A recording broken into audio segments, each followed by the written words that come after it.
In a poor neighborhood, a wealthy CEO and his daughter were wrapping up a birthday trip when he lost his wallet. The next morning, a teenage boy from the area called from a public payphone to return it, every bill and card still inside. When offered a reward, the boy simply said he needed $3 to buy a small cupcake for his little sister's birthday because he had spent all his money making the call. Touched by the boy's honesty and heart, the CEO did something no one expected. He invited the boy's family to his 5-star hotel and threw a birthday party they would remember for the rest of their lives. Before we dive into this story, let us know where you're watching from. We'd love to hear your thoughts. Jeremiah Brooks had made peace with the fact that he would never truly escape the weight of where he came from. Even after decades of success, after climbing out of the cracked sidewalks and flickering street lamps of East Atlanta to become the CEO of one of the largest eco-retail chains in the southern United States, there were still moments. Quiet, fleeting moments. Moments when he could hear the sound of a loose screen door banging in the wind, the echo of his mother's laughter, or the rustle of newspapers used to insulate the walls during winter. That morning, standing in the grand atrium of the Palmetto Regent, a 5-star hotel nestled in Savannah's historic district, Jeremiah glanced at his daughter with something between admiration and concern. Imani Brooks had just turned 18. She stood tall, poised, with the quiet confidence of someone who had never known scarcity. Her braids were pulled back into a sleek bun. Her nails were immaculately done in pastel pink. The gold hoop earrings she wore shimmered under the sunlight streaming through the stained glass ceiling. Jeremiah had promised her this trip months ago. A week-long birthday celebration filled with city tours, yacht dinners, and shopping sprees across the Georgia coast. But he had one request, a detour. A morning visit to the less polished side of the city. To the Bain district, where old homes leaned into each other like tired souls and narrow alleyways still carried the scent of deep-fried catfish and sweat. Imani hadn't been thrilled. "You want to go where?" she had asked the night before, her brows arching with the incredulity only a teenager could manage. Jeremiah had chuckled then, brushing it off. "Just trust me. It'll be quick." But now, seated beside him in the back seat of the hotel's luxury shuttle, she crossed her arms tightly. Her lips were pressed into a line. Her designer sneakers tapped restlessly against the floor. "This is what you think I want to see on my birthday?" she muttered under her breath, barely loud enough for him to catch. He didn't respond. The car turned down a narrow road where the tourists disappeared and the pavement grew uneven. Street vendors lined the sidewalks selling handmade bracelets, jars of pickled okra, and old gospel CDs. Children darted between parked cars, their laughter rising like little flares in the humid air. Jeremiah rolled the window down slightly, letting the smell of smoked ribs and jasmine waft in. It reminded him of Sundays from long ago. He stepped out first when the car stopped near the old docks, an area now mostly forgotten by the city's glossy brochures. Imani followed hesitantly, clutching her phone like a lifeline. Jeremiah smiled at the older man tending a fruit stand nearby and purchased 2 mangoes, slicing one open with a pocket knife and offering a piece to Imani. She shook her head. "I'll pass. That knife probably has more history than this city." He laughed softly. "History is what brought us here." They walked slowly past shuttered shops and murals fading under layers of sun and time. Jeremiah greeted people like he belonged. And in a way he did. A group of boys played basketball barefoot near a graffitied wall. A woman with graying braids hummed as she swept her porch. There was hardship here, yes, but also resilience. Jeremiah slipped his wallet out once to buy a small hand-carved turtle from a young boy with eager eyes. The child reminded him of himself at that age, hustling outside the corner store with bags of frozen lemonade and big dreams. He tucked the turtle into his pocket, unaware that it would be the last time he saw that wallet for the rest of the day. By the time they boarded the ferry back to the main city, the sun had begun its slow descent over the Savannah River. The boat was filled with tourists snapping photos, couples holding hands, and families sharing ice cream cones. Imani leaned against the railing, checking her reflection in her phone. Jeremiah stood nearby, watching the light ripple on the water. It wasn't until they docked and returned to the hotel that he reached into his pocket and froze. The wallet was gone. He patted himself down, checked every fold of his tailored slacks, every compartment of his linen blazer. "Imani," he said, voice tight. "Did you see my wallet?" She looked up, annoyed. "No. When did you use it last?" "I bought that turtle. Near the Bayan docks." Imani scoffed. "Exactly. I told you not to go there, Dad. Of course someone stole it." Jeremiah didn't answer right away. Instead, he sat slowly on the edge of the hotel bed, his mind racing. Not about the cash. Not even about the credit cards. But the loss of something more personal. Inside that wallet was a photograph. A faded picture of him and his late wife, taken just days after Imani was born. "I don't know if it was stolen," he said quietly. "Could have dropped it. Could be on the ferry." Imani rolled her eyes. "If it had been found by someone decent, they would have returned it by now. Face it, someone took advantage of your philanthropic moment in the ghetto." The words stung more than she knew. Jeremiah didn't reprimand her. Not immediately. He just stood and walked to the window, watching the city lights flicker on like fireflies. He thought of his mother, of cold mornings and warm cornbread, of walking 5 blocks to catch a bus to his first job at a hardware store. Behind him, Imani sighed loudly, frustrated with the silence. But something in her father's stillness made her pause. Maybe for the first time, she began to realize this trip wasn't just for her. It was for him too. A return. Reminder. Hope. Outside, the world moved on. Ferries docked. Tourists laughed. The city breathed. But inside room 1703 of the Palmetto Regent, a father and daughter stood on opposite sides of a quiet gulf neither had fully acknowledged, until now.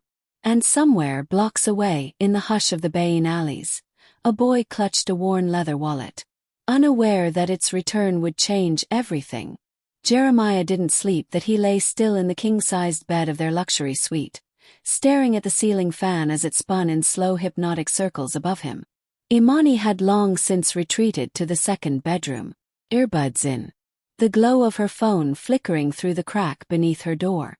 The room around him was quiet, insulated by thick carpets and soft lighting.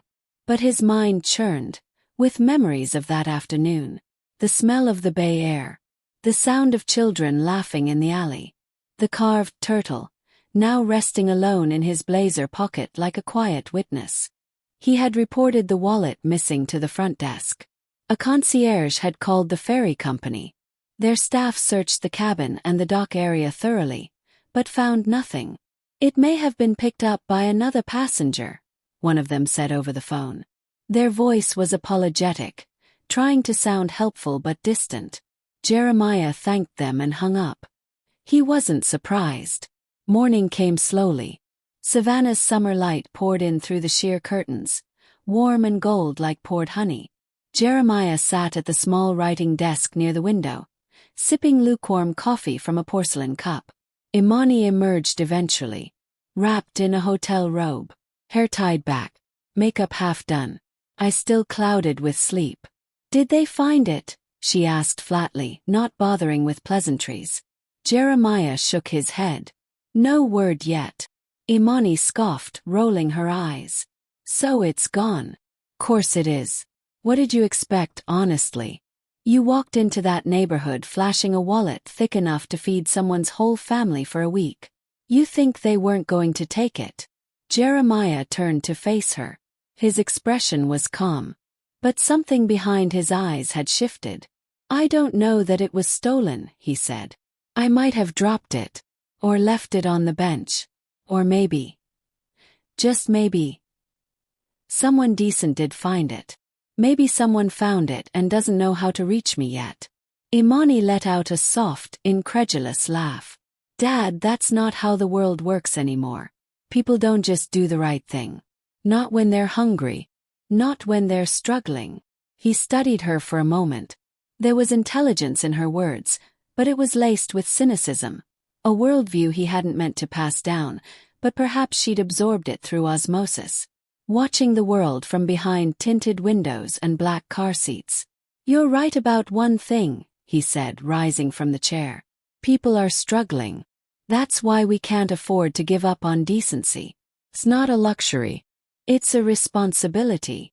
She opened her mouth to respond, but before she could speak, Jeremiah's phone vibrated on the table. A number flashed on the screen. Unknown local area code. He raised an eyebrow, then picked it up. "Hello," he said. There was a pause. Crackle of static. Then a voice, young, shaky but clear. Is this Mr. Brooks?" "Yes, speaking." I think I found your wallet, sir. Yesterday. By the benches at the dock near Bain. I didn't take nothing, I promise. Everything's in it. I just wasn't sure how to call until this morning. I used a payphone. I had to trade in some cans for quarters." Jeremiah blinked. The words sank in. "What's your name?" "Tavon." Another pause. "I just thought you'd probably want it back. There's pictures inside. Important stuff." Jeremiah's voice softened. Yes, I do. "Thank you, Tavon." The boy hesitated. "I can meet you. I'm near Westport Street. Across from the old grocery. Behind the mural. You know the one." Jeremiah smiled faintly. "I do." As he hung up, Imani stared at him like he'd lost his mind. "You're not seriously going, are you?" "I am," he said, already moving toward the closet for his shoes. "That could be a setup. You don't know who that kid is. He could be lying. What if someone's waiting to jump you?" "I don't think so," Jeremiah replied, slipping on his watch. He sounded scared. "Blight. Honest. Dad." Her tone was sharp now. "Anxious. Please at least bring security." Jeremiah paused. Considered it. "Fine," he relented. "Let's ask Charles to drive us. You can come if you like." Imani crossed her arms. "I'm not going to watch you get mugged on my birthday." But she followed him anyway. 30 minutes later, their SUV glided out of the historic district and into the outer fringe of West Savannah. The transition was stark. The manicured trees and brick walkways gave way to cracked asphalt, overgrown lots, and homes with boarded windows and sagging porches. Imani sat tense in the back seat, flinching slightly every time a motorbike sped past or someone glanced too long at their vehicle. Charles, their longtime bodyguard and driver, kept one hand near his radio. "Why would you even want that wallet back?" Imani murmured. "You can replace the cards. You don't need the cash. That neighborhood. Those people. What could you possibly hope to find?" Jeremiah didn't answer. He just looked out the window, his gaze steady. You'd be surprised how much value a person can place on something small, if it reminds them of where they came from.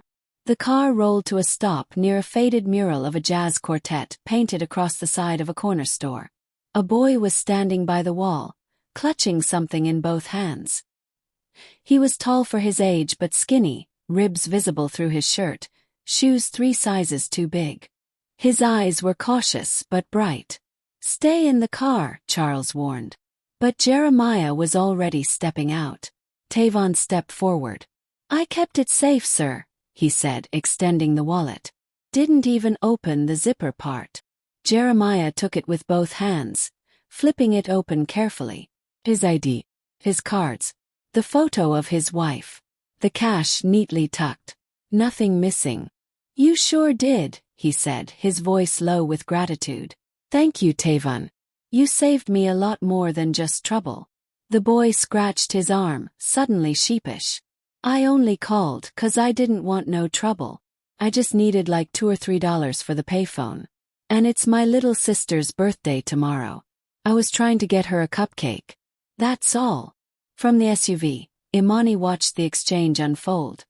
Her father, towering in his pressed linen suit, speaking to this boy in rags like they were equals. Something inside her shifted, almost imperceptibly, as she took in the scene. And for the first time she didn't look away. For a moment no one spoke. The street around them moved on in its usual rhythm. An old man pushed a rusted grocery cart filled with cans across the cracked sidewalk. A dog barked from behind a leaning chain-link fence. Somewhere down the block, a siren wailed faintly in the distance. But in the small bubble of silence between Jeremiah and Tavon, something real was settling.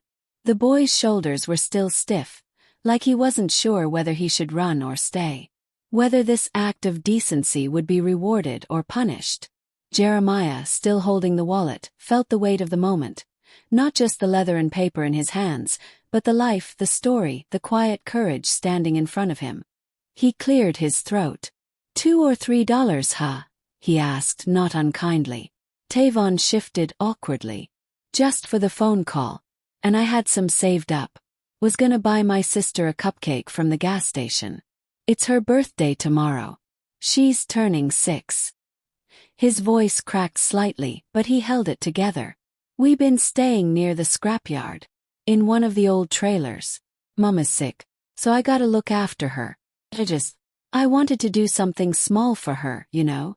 Jeremiah glanced back at the SUV, where Imani sat, lips slightly parted, one manicured hand frozen near her chin. Her brows were drawn. Not in disgust or boredom but in something new. Uncertainty. Reflection. She looked like someone trying to read a language she'd never needed to understand before. Her eyes met her father's through the tinted glass. Jeremiah turned back to Tavon, slipping the wallet into his coat. Tell me about your mom, he said gently. Tavon's shoulders relaxed just a little. Rachel. She used to clean houses. Real good at it too. But after we got evicted she got sick, real bad cough, you know? Some nights she can't even stand up. We try not to bother nobody. The guy at the scrapyard lets us stay if we don't cause trouble. Jeremiah nodded slowly, absorbing each word like a ledger entry written not in ink, but in grit. He had met hundreds of people in his life. Billionaires, senators, activists, journalists. But rarely did someone look him in the eye with that kind of quiet clarity. Tavon wasn't selling pity. He wasn't asking for a handout.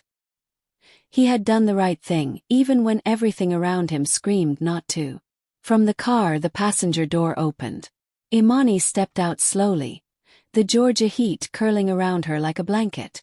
She walked toward them, her footsteps careful, uncertain, like she wasn't sure what she was supposed to say. Tavon noticed her and looked down quickly, brushing at his shirt with one hand. I didn't mean to cause no problems, he muttered. If y'all got to go, it's okay.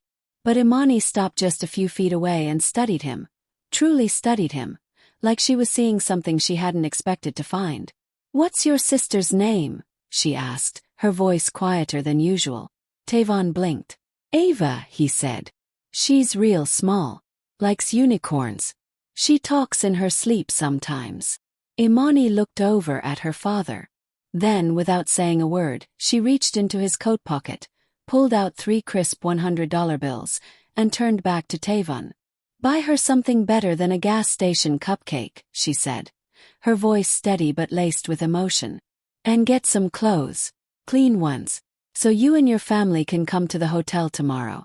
Ask for me at the front desk. Tell them I invited you. I want Ava to have the kind of birthday she deserves.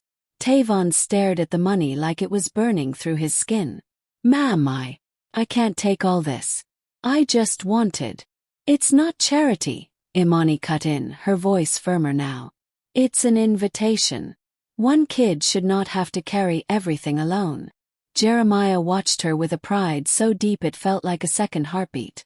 Imani turned to him, her eyes glassy but defiant. We were going to spend $2,000 tonight on steak and fireworks, she said.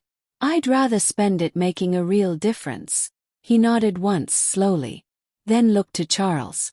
Let's head back. As they drove through the narrow streets, Imani didn't reach for her phone. She sat quietly, one hand resting on the window, watching the world outside. The sun had begun to dip behind the rooftops, casting the neighborhood in amber light. Children were playing with makeshift toys, jumping between puddles, laughing with wild, untamed joy. Do you think they'll come? She asked finally. Jeremiah smiled. If you were them, would you? She nodded. I would. And for the first time that day, she truly meant it.